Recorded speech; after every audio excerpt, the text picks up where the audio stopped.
Good morning বন্ধুরা, কেমন আছো সবাই? আশা করি সবাই খুব ভালো আছো, আর আমিও খুব ভালো আছি। এখন বাজে দুপুর 11:30। আমি আমার ভিডিওটা স্টার্ট করলাম এখন থেকে। তো দেখো, রোজ দিন কিন্তু আমি চেষ্টা করি একটু অন্যরকম করে ভিডিওটা স্টার্ট করার। হ্যাঁ, আমাদের সংসারের কাজ কিন্তু একই রকম থাকে। যেহেতু আমরা হাউস ওয়াইফ, তার জন্যে আমাদের সংসারের কাজ রোজই কিন্তু একই থাকে, কিন্তু সেটাকে একটু অন্যরকম করে করার চেষ্টা করি, একটু ভিডিওর শুরুটা অন্যরকম করে করার চেষ্টা করি, যাতে তোমাদের ভালো লাগে। একরকম করে করলে রোজ দিন কিন্তু ভালো লাগবে না। কাজ তো একই থাকে, সেগুলোকে একটু ঘুরিয়ে ফিরিয়ে অন্যরকম করে প্রেজেন্ট করার চেষ্টা করি তোমাদের সামনে। তো দেখো, আজকের হচ্ছে নিচের ঘরের এই টুকটাক একটু ঝাড়া পোছা করে নেবো। এইগুলো ধুলো পড়ে গেছে, আর নিচের ঘর থেকে ওপরের ঘরে আমার মনে হয় বেশি ধুলো পড়ে। তা যাই হোক, চলো এগুলো একটু ঝাড়া পোছা করি। আমার রান্নাবান্না কমপ্লিট হয়ে গেছে, এখনও রান্নাঘর কিছু পরিষ্কার করিনি, শুধু রান্নাবান্না কমপ্লিট করলাম। আমার দেওর খেয়ে বেরিয়ে গেল, ততক্ষণে ভাবলাম আমি এগুলো করে নিই, এগুলো একটু ঝাড়া পোছা করে নিই। কেন, ধুলো পড়ে গেছে। আর মাকড়সা এত জাল করে না, তোমরা তো জানো আমার বাড়িতে প্রচুর মাকড়সা আছে, মাকড়সা প্রচুর জাল করে। তো সেই জন্যেই আরও সমস্যা হয়ে যায়। মাকড়সা এত জাল না করলে ঘর কিন্তু এত নোংরা হতো না। যাই হোক, আর উপরে তাকটা দেখছো, সব জিনিসগুলো এক সাইডে করে রেখেছে। ওপরে তাকটাও পরিষ্কার করতে হবে।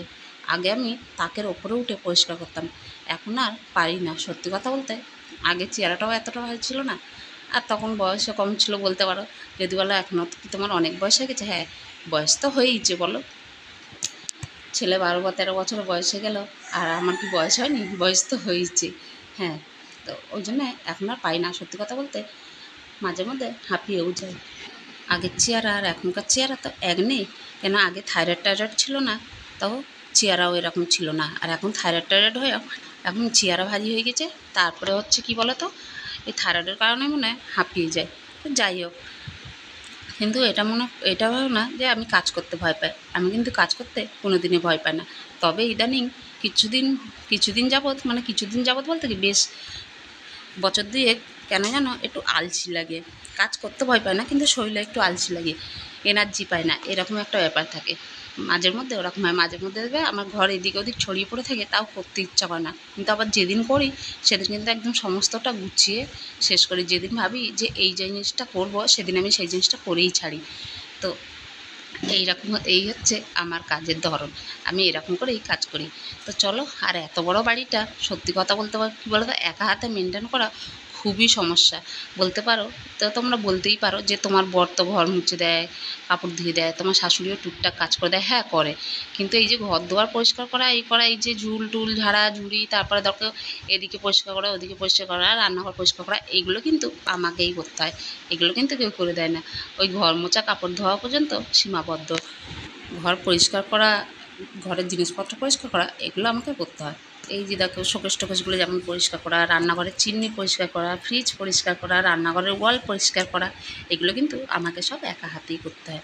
তো কী করবো বলো, করতেই হবে। যেহেতু বাড়িতে আমি একটাই বউ, তো আমাকে একা হাতেই করতে হবে। একদিকে কী বলো তো, একা আছি, একা হাতে হয়ে যায়। দুজন থাকলে তখন হিংসাহিংসি ঝগড়াঝাটি, যে আমি বেশি করলাম ও কম করলো, তো এই একটা ব্যাপার থাকে। আর এখন যেহেতু আমার প্রতিদ্বন্দ্বী কেউ নেই, তাই আমাকে একা হাতেই সামলাতে হয়, আর একা হাতে সামলাতে হবে। যতদিন পাচ্ছি একা হাতে, ততদিন একা হাতে সামলাতেই হবে। তো চলো, আর এত গরম না, গরমে সত্যি কথা বলতে খেতেও ইচ্ছা করে না, আর কোনো কাজও করতে ইচ্ছা করে না। তো এখন হচ্ছে চলো ঝুলগুলো ঝেড়ে নিয়ে, দেখতে পাচ্ছ কী পরিমাণে মাকড়সা জাল করে, দেখো কী অবস্থা।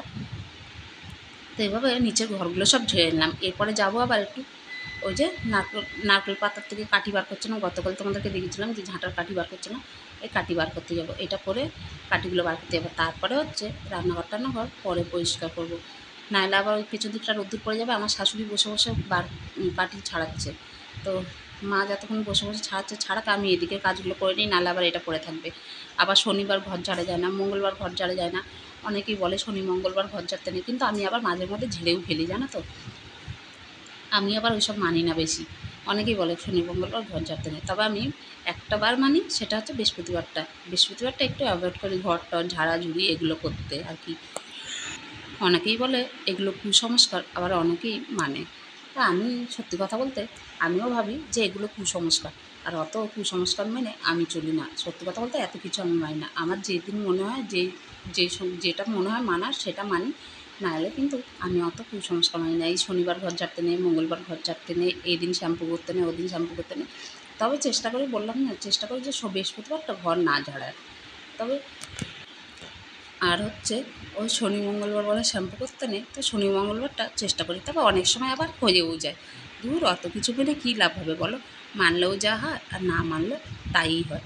তো চলো এখন ঘরগুলো ঝেড়ে নিলাম, নিয়ে ঘরটা ঝাড় দিয়ে নিচ্ছি। দেখো ঘরটা ঝাড়ু দিয়ে নিলাম, কেন সব ওই যে ধুলো নোংরাগুলো পড়লো, খাটের পাটি টাটিগুলো ঝাড়লাম, ধুলো নোংরা সব পড়ে গেছে। তো ওই জন্য ওই ঘরটাকে ঝাড়ু দিয়ে তারপর যাবো নারকেলের কাঠি ছাড়াতে।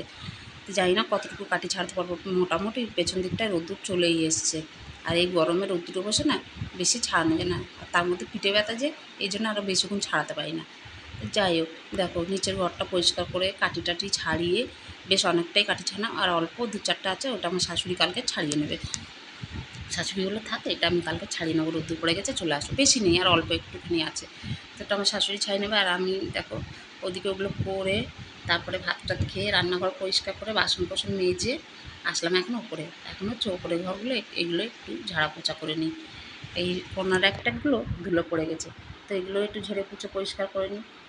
বললাম না আজকে যখন লেগেছি তাই একবারেই সব করবো, যেদিন মনে হয় যেটা করবো সেটা করেই ছাড়বো। তো এই যে এখন এগুলো সব করে নিই। আর ভিডিওটা ভালো লাগলে একটা লাইক শেয়ার সাবস্ক্রাইব করা অনুরোধ রইল। প্লিজ প্লিজ ফুল ভিডিওটা দেখো আর কমেন্টস করে জানিও আমার ভিডিওটা কে কোথা থেকে দেখছো আর তোমাদের কেমন লাগে।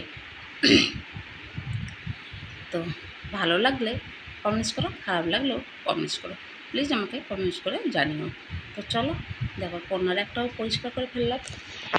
আর কিছুদিন ধরে কী হচ্ছে বলো তো, ওই সন্ধ্যাবেলায় না টাইম পাস করার কিছুই থাকে না।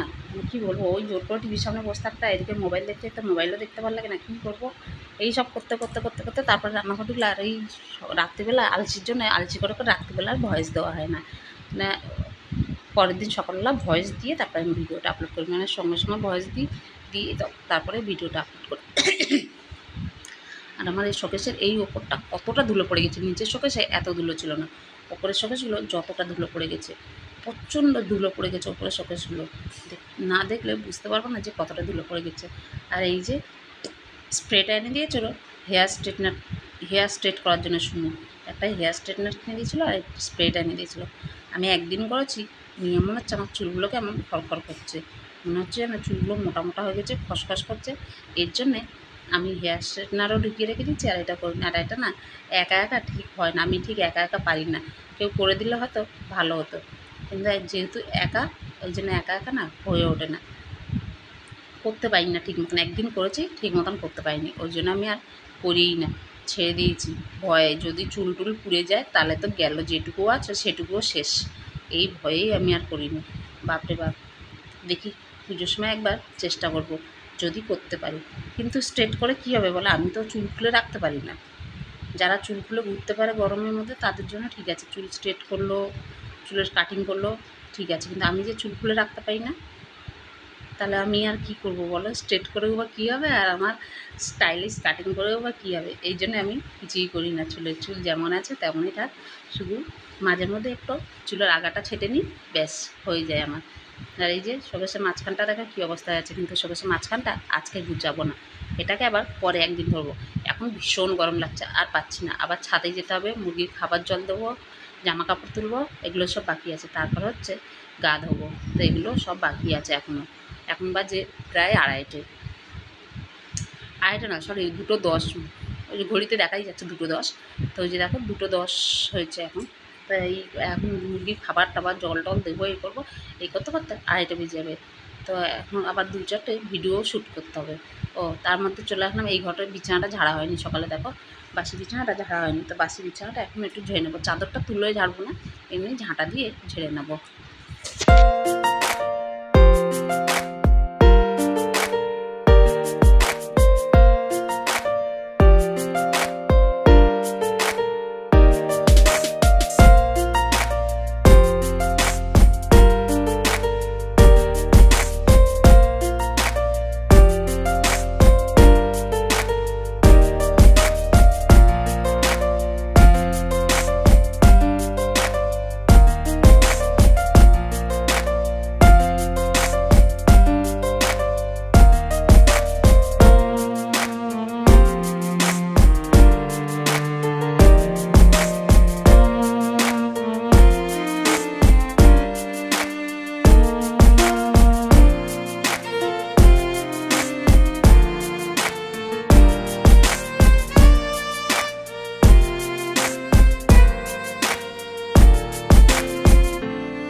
এই ছিল আমার কাছে লাস্ট ড্রাগন ফ্রুট। আজকেই এটাই হচ্ছে শেষ ড্রাগন ফ্রুট। দেখো কালারটা কি সুন্দর লাগছে, দেখতে দারুণ লাগছে, কিন্তু কালারটা মনে হচ্ছে যেন এটা গাছেই থাকে। এরকম যদি গাছ ভর্তি করে হয় তাহলে দেখতে কত সুন্দর লাগে বলো। তাও এবছর মনে হয় 4-5টা ড্রাগন ফ্রুট উঠালাম। গত বছর একটাই পেয়েছিলাম। আর বেশিরভাগই কী বলো তো, পিঁপড়া লেগে যায়, নষ্ট হয়ে যায়। সব ফল তো হয় না, যতগুলো ফুল ধরে ততগুলো ফল হয় না, কিছু কিছু নষ্ট হয়ে যায়। আর ফলগুলো খেয়েছে মোটামুটি আমার ছেলেই, আর এইটাও ওই খাবে, কাউকে দেবে না।